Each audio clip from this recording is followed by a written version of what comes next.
নমস্কার বন্ধুরা, আমি সুমি। আজকে একদমই সিম্পল একটি রেসিপি নিয়ে চলে এলাম।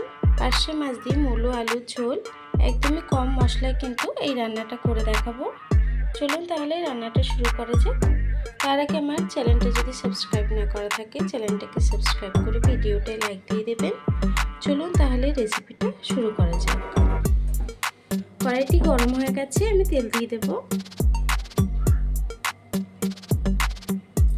তেলটা গরম হয়ে গেছে, আমি মাছটাকে ভেজে নেবো। আগে থেকে মাছটা রেখেছিলাম,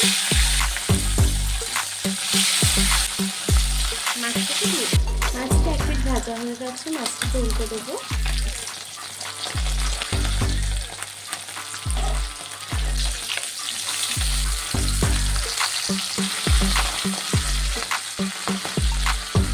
মাছটা ভাজা হয়ে গেছে, মাছটাকে তুলে নেব। বাকি মাছটাকেও ভেজে নেব। বাকি মাছটাও ভাজা হয়ে গেছে। এই তেলের মধ্যে আলুটাকে ভেজে নেব। আলুটাকে একটু ভেজে নেব। আলুটা ভাজা হয়ে গেছে, এখন আমি মূলোটাকে দিয়ে দেবো। মূলোটাকেও দিয়ে একটু ভেজে নেব। আলুর সাথে দিয়ে দেবো 3টে কাঁচা লঙ্কা, দেবো 1 চামচ হলুদ গুঁড়ো, দিয়ে আমি মূলো আলুটাকে কিছুক্ষণ ভেজে নেব। দেবো সামান্য একটু চিনি।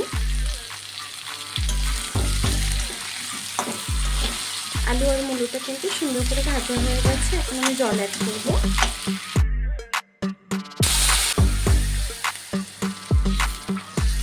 তরকারিটাকে আমি কিছুক্ষণ রান্না করে নেবো। ঝোলটা যতক্ষণ না ফুটছে ততক্ষণ তরকারিটাকে রান্না করে নেব।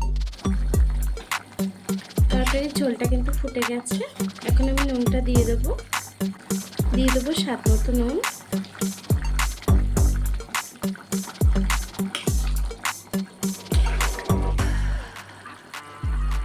এখন আমি ভেজে রাখা মাছটা দিয়ে দেবো।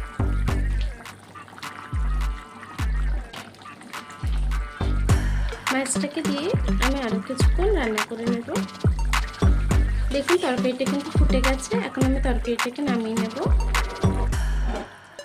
তরকারিটা ফোড়ন দিয়ে নেব। আমি ওই কড়াটা আবার বসিয়ে নিয়েছি, এখন সামান্য একটু তেল দিয়ে দেব। তেলটা গরম হয়ে গেছে, আমি কিছুটা গোটা জিরে ভেজে নেব।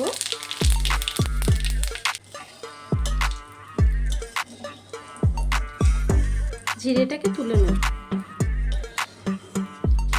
এই তেলের মধ্যে দিয়ে দেবো 1 চামচ মতো রাঁধুনি ফোড়ন।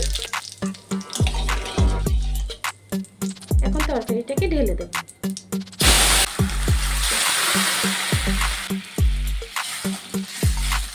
তরকারিটাকে আমি আরো কিছুক্ষণ রান্না করে নেব।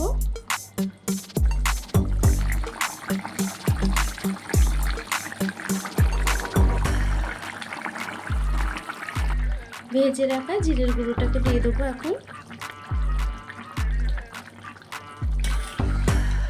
তরকারিটা হয়ে গেছে, এখন তরকারিটাকে নামিয়ে নেব।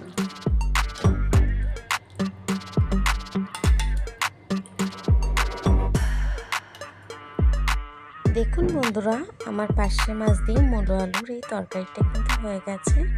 আমার এই সিম্পল রেসিপিটা কেমন হয়েছে কমেন্ট বক্সে জানাবেন। ভিডিওটা যদি ভালো লেগে থাকে চ্যানেলটাকে সাবস্ক্রাইব করে ভিডিওটা লাইক দিয়ে দেবেন। এতক্ষণ ধরে আমার ভিডিওটা দেখার জন্য আপনাদেরকে অসংখ্য ধন্যবাদ।